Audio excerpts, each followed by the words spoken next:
Okay, so what's your story this week? Yeah, so there's only one story actually, and it's interesting because I wanted to like. I like it when you only have like one or two stories because we could talk more about sports and soccer and stuff. So all right, because the wrestling.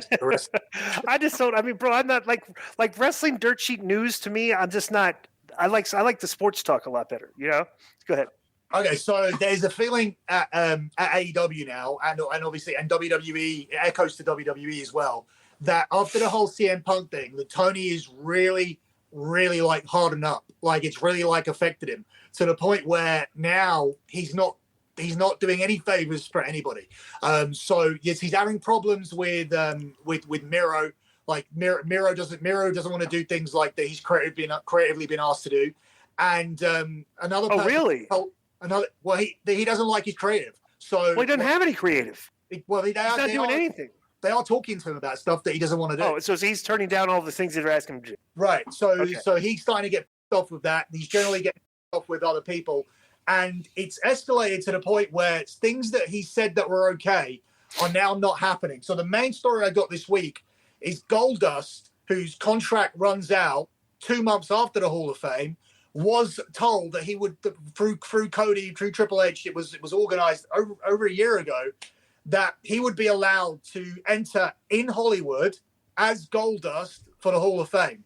And now he's not allowed to do it, which is completely different to what was happening before. So this is just an example of how he's like hardened up. It's like, I'm not doing anything for anybody. You work here. You do what I say. Well, how does he let William Regal go? Because William Regal's contract ran out. He only had a 1 year deal. Are you sure? Well, why is he? Because I heard because here's the story that I heard. He wants to go train. His kid. Yeah, and I read his kid's in the system. He's only going to be able to work as a trainer or behind the scenes. They're not going to be able to use him on TV as conditions of him leaving AEW the way he did, supposedly. Yeah, how are you going to play hard ass with William Regal? I mean, come on, that guy demands respect in this business, you know. But didn't he have a 1 year deal? And isn't there a story out from EC3 talking about how he wanted to go straight away? How it was just a mess. Well, I tweeted this out. I've worked with Regal, and Regal is Regal's not a dirt sheet guy, you know. And I guarantee you that Regal, when he got there and he's found out, the management team there is concerned about winning the Dave Meltzer's Wrestling Awards, that's not really going to fly with a guy like him. You know, that's so that's. I mean, that's I don't know. I mean, the one thing I got told about him, and the same thing I got told about CM Punk, which I reported here, and it's actually been reported as it's actually come out to be a true story because hasn't the So remember I did the story where I said FTR spoke. I actually texted to all you guys as well. Right. FTR spoke about publicly now about what CM Punk was doing there and how he was trying to help everybody. Yes. Right. Which is the same thing that I said months ago that he said that they had been saying to Triple H about him. Right. Well, I heard the same exact thing about Regal, where Regal has been trying to critique and nobody listens to him. So it's exact. So the question that I have is, bro, if you're not listening to Regal, you're an idiot. But this is the thing: are people not listening to Jericho and Bryan Danielson and Konnan when he's there? Are people not listening to these guys either, or are these guys not talking to them? No, it's more of the other. Because we do go out of our way. Every veteran, it doesn't matter. It's in his nature. It's almost like a woman's nature to be, motherly or caring. It's in our nature to teach others because we were taught and we want the business to be good. So even if you don't tell Glenn something, he'll be backstage watching and he'll go and he'll tell you, bro, if you did it this way, it could be better, or I got an idea for you. I mean, you're backstage, you want to do something and you want to help somebody. Most talent does not come up to you and go, hey, will you look at my match? Hey, am I doing this right? And a lot of them, you tell them they don't do it, so you just don't reach out to them anymore. Perfect. So, let me tell you what backstage is like. Okay, if you're watching the matches, okay, and you're watching a guy and you like him, I guess because he's pretty talented. Then he does something kind of like I should have done something else, right? So he comes back through the curtain, and you walk up and it's like, hey, I was watching. You offer input, like, hey, I like your stuff, but maybe you should do this, or something, right? Now, if you're watching a match and the guy sucks, when the guy comes back to the curtain, you're not telling him, you're not going up to say, when the guy sucks, you look at the guy next, he's going, boy, he's the like the both at the curtain watching the guy like, yeah, he sucks, So that's like, so the guys that aren't very good, right? Like aren't like, it's not like kind of like in the like people like us' nature to go and like tell him everything he's doing wrong. You know what I'm saying? But do you text people like Konnan and Disco? Do you text people in your phone when you see them on Raw or SmackDown or AEW? Do you text? No. We talk about it on the show. Like, perfect example, a guy that we're critical of, but constructive criticism a lot, is Dominic, because we know him and stuff, and all that we want, and his work is getting better. And then we'll say Dominic should do this, and like even Cross sometimes. I like Cross. Hey, I do text with a lot of the talent, right? And a lot of the talent doesn't want me to say that I talk to them, but I do. I talk to a lot of people in AEW and help some guys out, and but anyways, that's just that's it. I'm flattered that they reach out to me because they're usually getting criticized. Right. They're like, "Oh, you said this and this on your show. What did you mean by that?" I go, "Well, exactly this. What do you think I should do to change?" "Well, this, and talk to this person because that person could also help you while you're there, because I want the business to be in a better place than when I found it." And bro, if you really wanted to get good ratings in wrestling, Billy, there's two things that you could do. One, but I don't think they would ever do it. Number one, if you could hear the boys' commentary while other people are wrestling, it's classic. Yeah. Right. The guys we say about each other is incredible. Right? We know we're fair game too, and they're doing the same thing. So you know that when you're out there, if you make a mistake, you're getting ripped backstage. Right. And then the other thing is if you didn't. You wouldn't even have to write angles, Billy. If you just wrote what wrestlers really do on a daily basis, bro, the shows would be incredible. But you can't because people would find out what heathens we are. Well, what do you notice about when you? Because I noticed something that I think Dominic needs to work on. But what's your did you would notice? Actually, his work he's not doing a lot of stuff anymore. He gets in the ring. He's got good looking punches now. Good looking punches, okay? And we were saying, we brought it up this big, and actually a couple weeks ago, his punches and kicks look good. Shall I tell you what I noticed? Well, let me finish. So we were talking about this week, there was a spot where he had him in the corner, and he was doing the kicks, and the kicks did not look good, right? And I pointed out, when you're kicking a guy in the corner, this is for everybody, all wrestlers. Don't think of it as a kick. Think of it as a stomp. It looks more vicious. The higher you bring your knee up and stomp down, looks more vicious. So when you don't really bring your foot up that much and you're kicking a guy, it doesn't look like it's hurting him. You know who else used to do that and was bad with that? The Rock was not good with that. The Rock's kicks did not look good. Like, you go watch The Rock. He does a short little kicks and they don't look like they hurt. But when you stomp hard down on a guy, like if you watch fights in the street and videos on YouTube, when guys are stomping and kicking, that's Austin was good at that. Austin was excellent at it, Like, Austin is the template for like how you're supposed to stomp a guy in the corner, But like a lot of guys just don't stomp. They kick and they just do this short little kicking motion. And if you're watching, it's like, it doesn't really look like it hurts. The guy's not really selling it that good, and stuff like that. That's a mistake. That's a bad habit a lot of wrestlers have. So what were you saying, Billy? Yeah, I think the only thing I picked up on him that he does wrong or that he needs to improve on is that when he's selling, like, focus on the selling, because I think there's a lot of trying to remember what the next spot is. Right. He'll look around to see where everybody is. So I would probably use the television, use the Tron if you can, or find a way to communicate that doesn't involve you like moving your head or looking around when you're selling. That's the way. He's gotten better. He actually was. I pretty think good. the selling is a strong point. Yeah, it is a strong point. He does it a lot better than a lot of other people because he sells the moves more. But he's a smaller guy. He should be selling them more. He's like a punk. You should be selling a lot when the baby face is getting back, and he's taking good bumps and stuff. I mean, he's gotten way. Bro, the kid's still very inexperienced. And then they're selling like there's the in between. Yeah, waiting for the next thing to happen. Well, you watch the girls wrestle. That's like every single match. Oh yeah. So it's like, but some of these girls have been in the business for like 10, 12 years and they still do it. Most of the girls can't. Most of the girls can't still run the ropes. Like Right.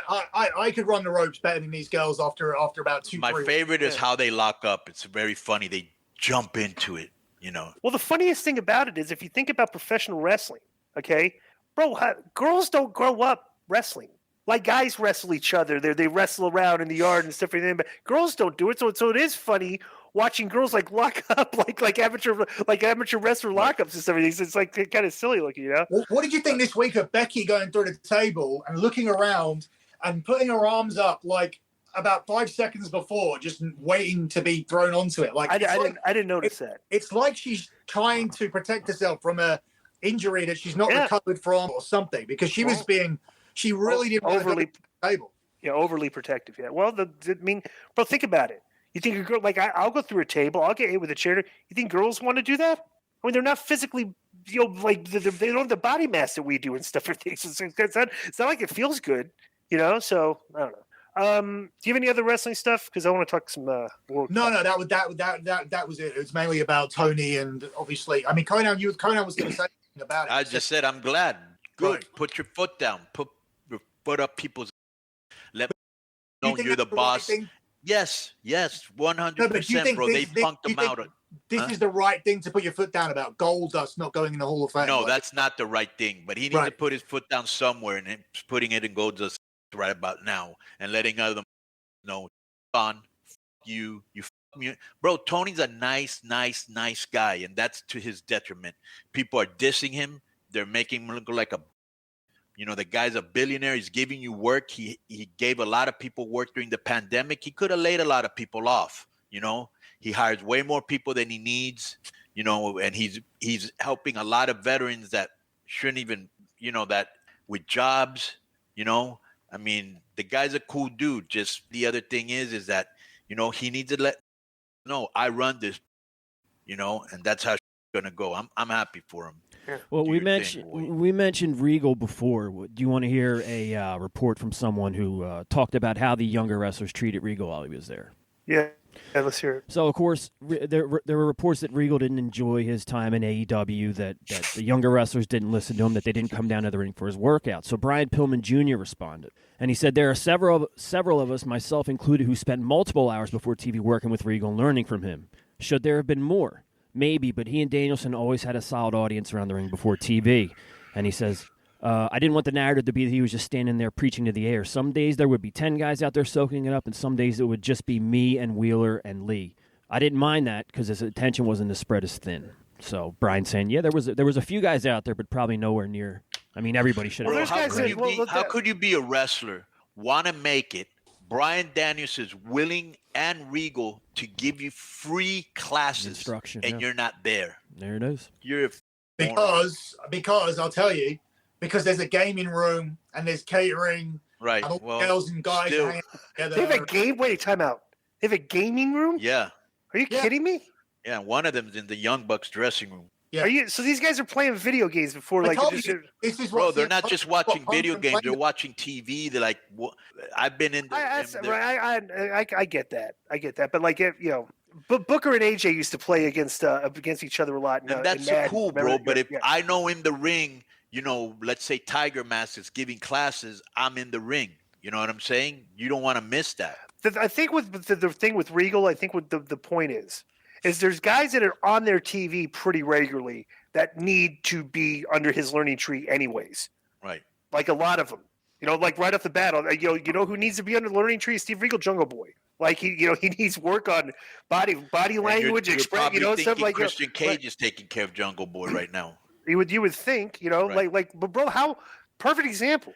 How Right. much If you're a has veteran Lucha- and you're working with a young guy and you're not helping him out, then why are you even there? look at how much Luchasaurus's work has improved since he's been with Cage. Right. You know, he does it. He's not a thigh slapper anymore. He's working like a big guy. You know, so yeah. So it's like, you know, yeah, absolutely. So I think that's the thing. Regal probably sees a lot of these guys that think that they're better than they are, and like, you know, and they don't want advice. And there's a lot of guys like that on that show. You know, so. And then, bro, we're gonna play. The funny thing about this, we'll play this clip on YouTube. Yeah. And the comment section will be like, "Oh, what did you ever do?" Stuff like, you know, Jobber. Well, you were a jobber. So, Oh my God! Do you want to hear Right, what Booker T had to say about Regal leaving as well? absolutely. Yeah, Okay. I love Booker T's takes. Booker He's said, a straight shooter. I understand exactly what William Regal perhaps may have felt, maybe, and I say that because a lot of people talk about AEW and people talk about the style of AEW, people talking about the wrestling style, the in-ring, the outer-ring annex, the social media world that they live in as well over there. William Regal ain't none of that. William Regal has never done one dive. William Regal has never done one thing where he had to throw caution to the wind, not once. So William Regal being in AEW watching that, I'm sure he's wondering what the hell is going on and what has happened in the business that he grew up watching as well as being a part of. Now, I could be wrong. I could be 100% wrong, but he had to feel like he was on another planet being in that wrestling company. 100%. Because, brother, the WWE system has a specific style of work, and you see the guys that stick out on that show, like FTR, their matches are like completely different than most of those other indie tag team guys because it's very structured. It makes sense. There's not a lot of stupid stuff. There's not a lot of standing there waiting for the guy to run and dive on you and stuff. Like they just do not do that. But a lot of these indie guys like do all these moves and they'll bro, I'm telling you, the worst thing about it is Meltzer gives these guys these high star ratings for matches that has tons of bad luck in it. And they look at that and like, oh, we're doing fine. And a guy like Steve Regal said, hey, maybe you should just like, well, what am I listening to Steve Regal for? I just had a 4-star match. And that permeates. Bro, when you're an indie guy and like you're on TV and you performed and it's like, you did 880,000 people when you used to be doing 1.2 million and stuff. And like, but you get 3.5 stars for 4 stars. You're like, oh, I did great. And it's like, wait, you did great, bro. There was a botch in that match. There was like 17 thigh slaps and stuff that looked fake and stuff. And it's like, these guys, they just won't listen to stuff like that because like they're getting affirmation from other sources that are confirmed. Okay, we're good. And it's like, I don't know. Right. And I just think that, bro, when you have guys that are out there and they have this knowledge and you're not obtaining it, you don't really give it, you're really cheating yourself because these guys could teach you so many things and you would make so many less errors and get to the top a lot quicker, But if you want to stay dense, these guys are always going to be one step ahead of you, and have all the knowledge ain't going anywhere. You're just not using it, and that place would be a lot better if you're listening to Jericho, if you're listening to Regal, if you're listening to Danielson. The work would be tighter. The promos would be better. The writing would be better, but it isn't. You got a lot of guys that think they know what they're doing. That's why they get heavily criticized by us. Yeah. Let me ask you two. I want you two to both do me a favor, Glenn and Konnan. Can you this week, can you both send me one match each?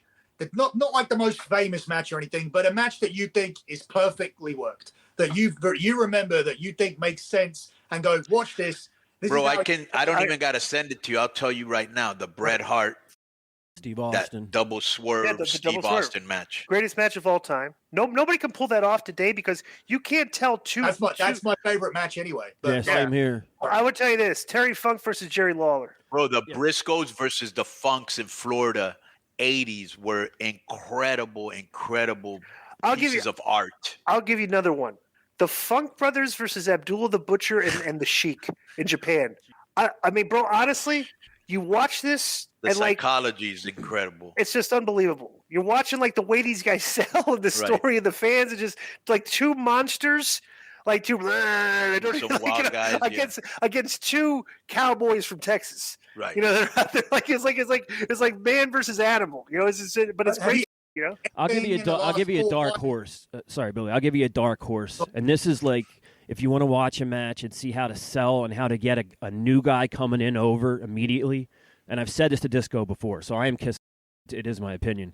Saturn versus Disco Inferno, November 97 Nitro, when Saturn beats him for the TV belt. Disco sells the whole match, gets Saturn over as this new threat and a killer, and Saturn wins the belt. It was just Disco did a great job there, and I've always said that. That's something to watch if you're, to debut a new talent, how to have them get over on somebody and beat somebody, basically. I don't remember a good Disco match, so I'm going to watch that because it wasn't good. I'll tell you one. My best matches were with AJ. Yeah, that's AJ Styles. I had like a month-long angle. Street fight. Yeah. We had. I'll put my street fight against AJ up against any street fight. Where can you find that though now? Like, is that just on YouTube? That match is on YouTube. That the street fight? No, the Yeah. regular matches, not the street fight. But If what you would can you find the what- street fight, Joe, just get that because like I think that's a good match. That's a good fight. We looked like we're beating each other. You know. Do you like anything in recent history? I know Konnan's going to say, I know he likes Rollins and Edge in the Hell in a Cell from Saudi about a year ago. I know he likes that one. Do you like anything recently? I think Jey Uso and Roman. Against Roman, yeah. With no crowd. That looked very real, and the psychology in that was good, and yeah, that sucked me in. I thought that was good. I can't think of anything else that really doesn't have any of that flippity floppity element in there, right? Where it's like flawless. But I think Roman's a good worker. I think Roman actually thinks about that. I think everything he does, he thinks about what it actually looks like. I think he actually makes a conscious. I mean, he's supposed to be, this great character, and that's all people talk about. Actually, find a bad match that he had that didn't make any. He's been on a roll, bro. Whether it was Kevin Owens or Nakamura, or all his matches been really good. Yeah.